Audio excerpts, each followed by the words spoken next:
Story प्रधानमंत्री नरेंद्र मोदी से जुड़ी हुई है, जो कि आज से 3 दिन के ओडिशा के दौरे पर है। ये पहला मौका है जब कोई प्रधानमंत्री राज्य में 3 दिन तक रुकेगा। अपने दौरे के बीच पीएम नरेंद्र मोदी भुवनेश्वर के लोक सेवा भवन कन्वेंशन सेंटर में डीजीपी आईजी की कॉन्फ्रेंस में शामिल होंगे। इस कॉन्फ्रेंस का आयोजन 30 नवंबर और 1 दिसंबर को होने वाला है, जिसका हिस्सा प्रधानमंत्री नरेंद्र मोदी बनेंगे। आज भुवनेश्वर में पीएम के दौरे को लेकर तमाम तरह की तैयारियां थी, जहां पर बीजेपी के कई बड़े नेता पीएम मोदी के स्वागत के लिए पहुंचे। इस दौरान पीएम मोदी ने एयरपोर्ट पर एक रोड शो भी किया। उस वक्त की तस्वीरें आपकी टीवी स्क्रीन पर। रोड शो के अलावा पीएम ने एक जनसभा को भी संबोधित किया। उड़ीसा के लोग हमारी सरकार आने के बाद एक और बड़ा अंतर देख पा रहे हैं। हमारे मुख्यमंत्री मोहन चरण मांझी जी आज उड़ीसा के अलग अलग हिस्सों का दौरा कर रहे हैं।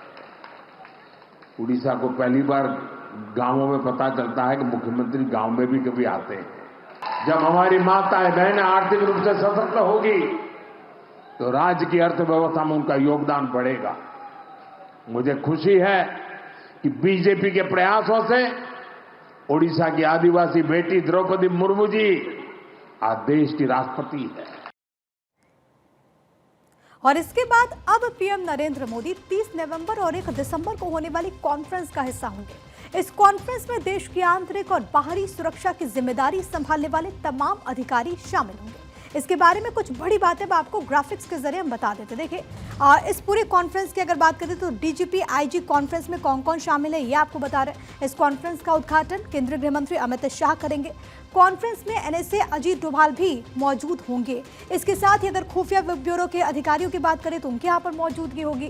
राज्य के डीजीपी केंद्रीय रिजर्व पुलिस बल के महानिदेशक भी इस कॉन्फ्रेंस का हिस्सा होंगे। एसआरपीएफ के भी महानिदेशक होंगे। साथ ही रिसर्च एंड एनालिसिस विंग यानी कि रॉ के चीफ भी इस कार्यक्रम का हिस्सा बनेंगे। और राष्ट्रीय सुरक्षा गार्ड के अलावा स्पेशल प्रोटेक्शन ग्रुप के जो चीफ हैं वो भी इस पूरी कॉन्फ्रेंस में शामिल हो रहे हैं। तो कई मायनों में बेहद खास है और इसके बारे में कुछ बड़ी जानकारियां आपको हम बता रहे थे।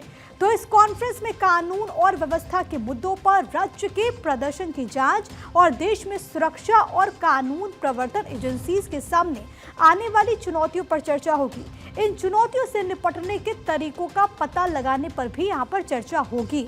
आपको ग्राफिक्स के जरिए कुछ और बड़ी बातें हम जरा समझाने की कोशिश करते हैं। देखिए, आंतरिक सुरक्षा ये बहुत एक अहम मुद्दा है। इसके अलावा वामपंथी उग्रवाद ये भी बहुत ज़्यादा इम्पॉर्टेंट हो जाता है। आतंकवाद सरीखे विषयों पर चर्चा होगी। इसके अलावा देखिए, साइबर अपराध और ये काफ़ी ज़्यादा बढ़ रहा है, कैसे टैकल करना है इसको लेकर के यहाँ पर चर्चा होगी। एआई से आने वाली चुनौतियों पर भी यहाँ पर विचार विमर्श किया जाएगा, मंथन होगा, क्योंकि आज के वक्त में काफ़ी ज़्यादा चैलेंजिंग हो जाता है। और इसको लेकर के अलग अलग मंचों पर आपने देखा प्रधानमंत्री नरेंद्र मोदी ने भी इस बात का जिक्र किया कि कितना ज़्यादा खतरनाक है आर्टिफिशियल इंटेलिजेंस और इसके अलावा आतंकवाद सरीखे मुद्दों पर यहाँ पर चर्चा की जाएगी। तो ये कोई पहला मौका नहीं है जब इस तरह की कॉन्फ्रेंस का आयोजन हो रहा है। दरअसल देश में लंबे अरसे से इस तरह की कॉन्फ्रेंस की जाती रही है। पीएम मोदी के कार्यकाल में भी देश के अलग अलग हिस्सों में इस तरह की कॉन्फ्रेंस होती रही है।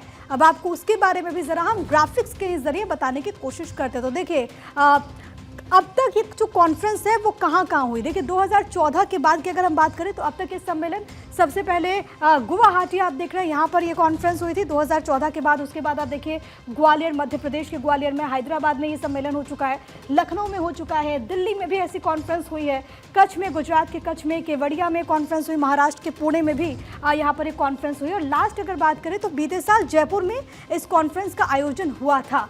तो ये बहुत अहम है और अलग अलग राज्यों में इसका आयोजन हो चुका है और इस बार ये ओडिशा में कॉन्फ्रेंस हो रही है। तो इस कॉन्फ्रेंस के दौरान विशिष्ट सेवा करने वाले अधिकारियों को राष्ट्रपति मेडल भी दिया जाएगा। आधिकारिक जानकारी के मुताबिक कॉन्फ्रेंस में विचार विमर्श के दौरान आंतरिक सुरक्षा खतरों के अलावा अपराध नियंत्रण और कानून व्यवस्था प्रबंधन से जुड़ी चुनौतियों से निपटने पर बात होगी। सुरक्षा मामलों पर चर्चा के अलावा कुछ अनूठी विशेषताएं, योग सत्र, व्यापार सत्र, ब्रेकआउट सत्र और विषयगत डाइनिंग टेबल भी सम्मेलन में जोड़े गए।